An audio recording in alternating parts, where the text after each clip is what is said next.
ओम शांति। विश्व नाटक अर्थात जीवन कैसे शुरू हुआ, आज हम इसका 13वां विषय कर रहे हैं।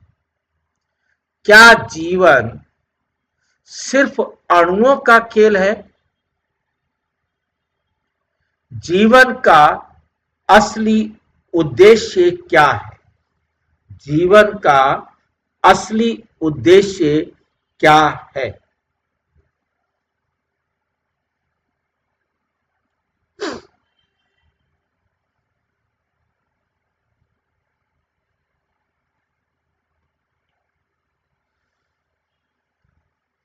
मॉलिक्यूलर साइंस बनाम आत्मा का रहस्य। ये मॉलिक्यूलर साइंस क्या है और आत्मा का रहस्य क्या है? जीवन का असली उद्देश्य क्या है? ये 3 विषय हैं जिन पर हम अटेंशन देंगे आज। आणविक रसायन शास्त्र पर आधारित जीवन का स्पष्टीकरण जीवन के उद्देश्य को स्पष्ट नहीं करता। अणुओं से बना ये संसार अणुओं से बना है, ऐसे केमिकल से बना है, ऐसा समझाना जीवन के उद्देश्य को स्पष्ट नहीं करता। क्यों बना? क्या जीवन केवल केमिकल्स का, रासायनिक तत्वों का एक संयोग है कि वो सारे मिल गए और ये जीवन शुरू हो गया? आज विज्ञान ये कहता है, मॉलिक्यूलर केमिस्ट्री के अंदर आणविक रसायन के अनुसार कि परिणाम है, ये अचानक ये मिल गए अणु आपस में और जिससे संयोगवश और ये जीवन शुरू हो गया। कि जब अणु और प्रोटीन किसी विशेष संयोजन में जुड़ गए तब जीवन प्रकट हो गया। अब किस विशेष संयोजन में जुड़ गए ये पता नहीं, तब जीवन उसमें प्रकट हो गया। पर क्या ये उत्तर हमारे मन को संतुष्ट करता है? क्या केवल अणु प्रेम कर सकते हैं? किसी भी चीज का कोई अणु प्रेम कर सकते हैं? क्या हाइड्रोजन और ऑक्सीजन ममता महसूस कर सकते हैं? क्या कोशिका त्याग या करुणा समझती है? आपने कोई कोशिका बना ली है, परंतु उसे कोई त्याग या करुणा का पता है क्या? यदि नहीं तो ये स्पष्ट है, जीवन केवल रासायनिक संरचना नहीं, केमिकल क्रिएशन नहीं है, बल्कि चेतना का प्रकट रूप है। विज्ञान का उत्तर पर आत्मा का प्रश्न अधूरा है। आत्मा का प्रश्न क्या है? विज्ञान का उत्तर पर आत्मा का प्रश्न अधूरा। विज्ञान हमारे को बताता है कि कैसे जीवन चलता है, ये जीवन चलता कैसे है, पर ये नहीं बताता क्यों चलता है। ये नहीं बताता कि ये क्यों चलता है। डीएनए, आरएनए, प्रोटीन, एंजाइम्स, ये सब कैसे वर्क करते हैं, ये सब बताते हैं कि शरीर कैसे बनता और टूटता है। ये सब बताते हैं कि ये शरीर कैसे बनता और टूटता है, पर जीवन का उद्देश्य क्या है ये नहीं बताते। जैसे कोई व्यक्ति घड़ी का हर पुर्जा समझ ले, पर ये ना समझे कि घड़ी बनाई क्यों गई, उसका क्या फायदा। वैसे ही आधुनिक विज्ञान जीवन की रचना समझता है, पर उसके रचयिता को नहीं जानता।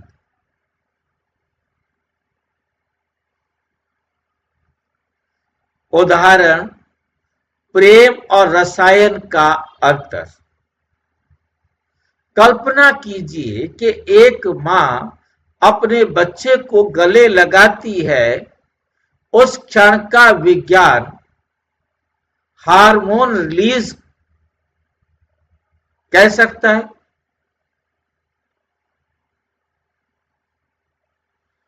उस क्षण का विज्ञान हार्मोन रिलीज कह सकता है, पर वे ये नहीं समझा सकता कि मां की आंखों में आंसू क्यों आते।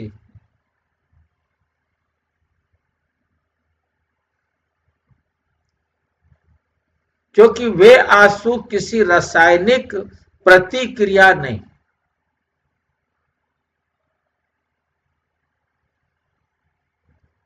बल्कि आत्मिक भावना का संकेत। इसलिए जीवन का अर्थ विज्ञान नहीं, संवेदना और चेतना से जुड़ा है। डार्विन का अनुभव विज्ञान में खोई हुई आत्मा, ये डार्विन ने खुद एक्सेप्ट किया। डार्विन ने भी अंत में स्वीकार किया कि उनकी विचार प्रक्रिया ने उन्हें मशीन बना दिया। वे कहते हैं, मेरा मन तथ्यों को इकट्ठा करने की मशीन बन गया है। मेरा मन तथ्यों को इकट्ठा करने की मशीन बन गया है। मैंने कविता, संगीत और सुंदरता के प्रति अभिरुचि, मेरी जो रुचि होनी चाहिए थी, वो खो दी है। क्योंकि वो इतना दीवाना हो गया, पागल हो गया कि वो सारा दिन यही सोचता रहता था, कैसे बंदर से मनुष्य बना, क्या हुआ होगा, क्या हुआ होगा, वहां से ढूंढो, वहां से ढूंढो, वहां जाकर देखो, वहां ये करके देखो, वो करके देखो। बस जो चीज मतलब समझ में आया उसको कि मैं क्या कर रहा हूं, रात दिन सवेरे शाम मैं उस थीसिस को पूरा करने पे लगा हूं, जो क्वेश्चन उठ रहे हैं उनके उत्तर ढूंढने पे लगा हूं, कैसे कैसे चला होगा ये संसार। इसका अर्थ ये है कि जब मनुष्य केवल बाह्य ज्ञान में रमता है, तो वे अपने अंतर के भावनात्मक और नैतिक मूल्य खो देता है। नैतिक मूल्य खो देता है। ब्रह्मा कुमारी दृष्टिकोण जीवन का मूल बिंदु आत्मा है। ब्रह्मा कुमारी क्या कहते हैं?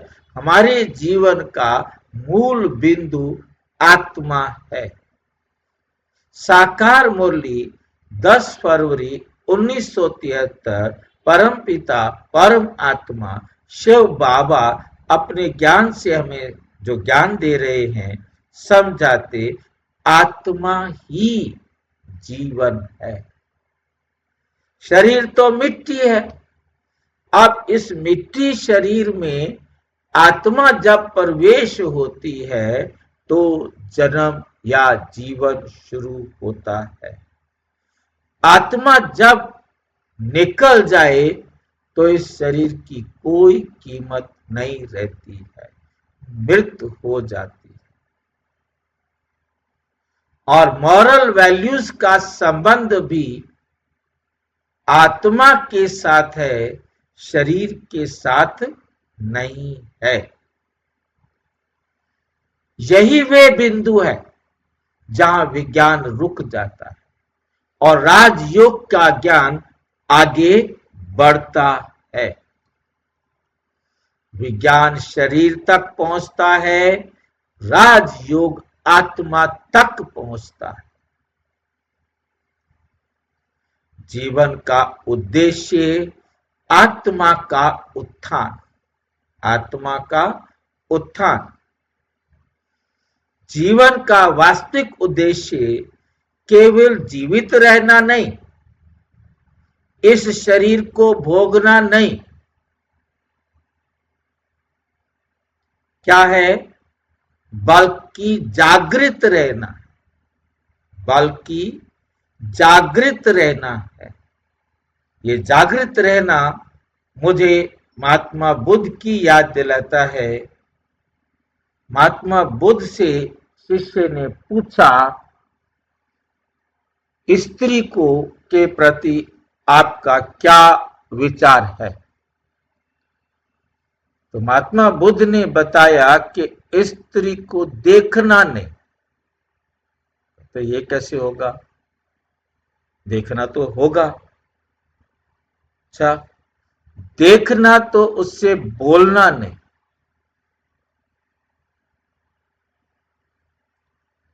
बोले भी बोलना तो पड़ेगा ना, कुछ पूछना पड़ेगा, लेना पड़ेगा, देना पड़ेगा। तो फिर कहा जागते रहे। तो मुझे याद आ गया, बाबा भी कह रहे हैं जागृत रहना, जागते रहना। अब वो तो नहीं बता सकता, मेरे को नहीं समझ में आया उसको पढ़ने के बाद, महात्मा बुद्ध को पढ़ने के बाद, कि उसने क्यों कहा जागते रहो। परंतु यहां समझ में आ रहा है।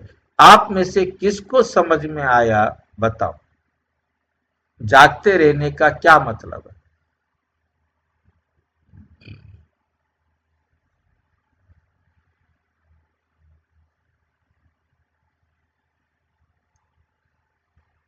आत्मा अभिमानी रहना। हाँ, समझना कि मैं भी आत्मा हूं, ये भी आत्मा है। बुद्ध तो आत्मा के बारे में चुप है, वो आत्मा के बारे में कुछ नहीं बताते, कहते उसका हमारा काम नहीं है। हमने अपने जीवन को श्रेष्ठ बनाना है, हमारे हाथ में ये जीवन है, हम किसी को दुख नहीं दें, हमने सबको सुख देना है, ये उन्होंने समझा। परंतु कौन सा सुख देना है ये नहीं समझ सकते, क्योंकि आत्मा का चैप्टर उनके पास आधा है, अधूरा है। स्मरण रखिए, याद रखिए, अणु जीवन दे सकते हैं। जितने भी हमारे ये अणु है, दवाइयां हैं, जैसे हमारा बैक्टीरियाज है, मतलब ये हमें जीवन दे सकते हैं। हमारे शरीर में कौन से केमिकल कम हो गए हैं, शुगर बढ़ गई है, कुछ कम हो गया है, एंजाइम्स कम हो गए हैं, प्रोटीन कम हो गए हैं, प्रोटीन बढ़ गए हैं, मतलब वो केमिकल्स के बारे में बताते हैं। सोडियम कम हो गया है, क्या बढ़ गया है, क्या कम हो गया है। जो लैब में टेस्ट होते हैं वो हमारे जीवन शरीर में केमिकल्स के ही टेस्ट होते हैं, कौन कौन से केमिकल्स का बैलेंस है या नहीं, बढ़ गए हैं या कम हो गए हैं, इसलिए हम टेस्ट कराते हैं। तो वो अणु है सारे के सारे।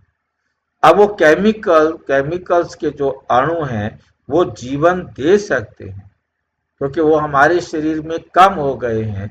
तो उनको हम कंप्लीट कर देंगे तो हमारा शरीर प्रॉपर फंक्शन करेगा। परंतु आत्मा से उसकी चैतन्यता है, शरीर एकदम कंप्लीट है, परंतु आत्मा को जाना है तो आत्मा शरीर छोड़कर चली जाएगी।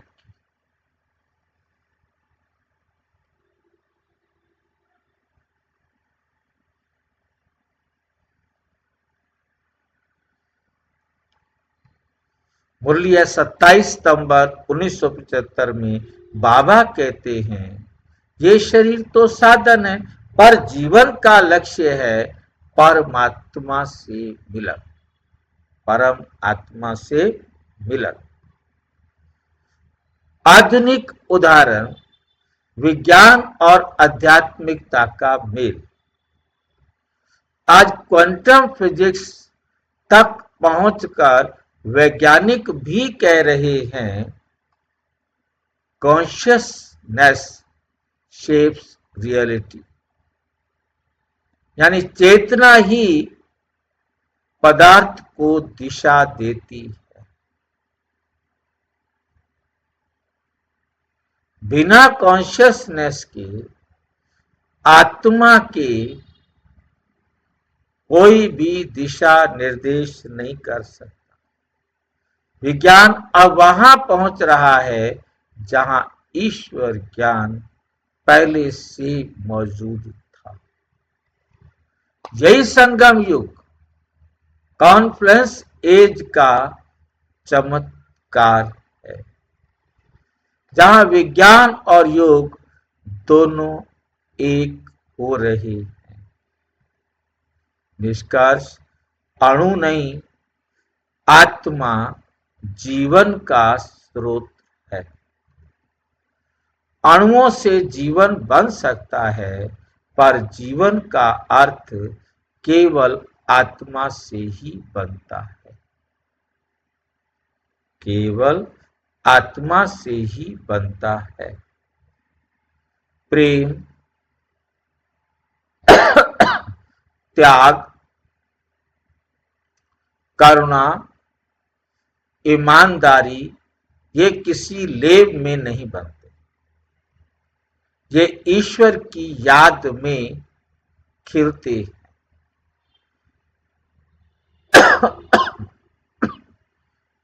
अव्यक्त मुरली 12 जनवरी 1978। जीवन का मूल्य अणुओं में नहीं, गुणों में है। जब आत्मा में प्रेम और शुद्धता हो, तभी जीवन अर्थपूर्ण होता है। जीवन अर्थपूर्ण होता है।